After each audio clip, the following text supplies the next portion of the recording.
આજ તો બાએ સવારમાં પોદળા ભરવા સોટાડી દીધા. જય માતાજી અને ગુડ મોર્નિંગ મિત્રો, સ્વાગત છે તમારા બધાનું મારા કીડીના ટાંગા જેવા વ્લોગમાં. હવે વળી કેટલા એમ વિચારશે કે અરે છોકરો પોદળા ભરે, એટલે ભાઈ ખાવા હાટું બધું કરવું પડે, કોઈ કામ નાનું કે મોટું નથી હોતું. ये बड़ी अच्छी बात कही आप. આજ જવાનું હતું રીંગણી સોંપવા, એટલે અમે લઈ લીધો રીંગણીનો રોપ અને અમે સારી ઉપડી ગયા રીંગણી સોંપવા.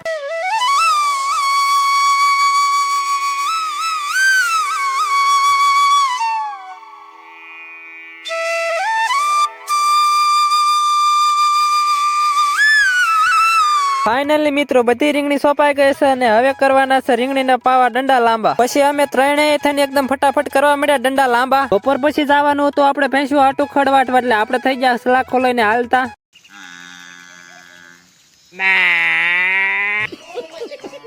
પાડી એ વિચારીને લીમડા માથું ભટકાડવા મળી. પાડી હું શું તું છો? પછી પાડી બહુ બાંબર કરતી હતી એટલે નાખી દીધી થોડી બે ને નીણું. એટલામાં તો વરસાદ જેવું વાતાવરણ થઈ ગયું અને વરસાદ પણ આવી ગયો.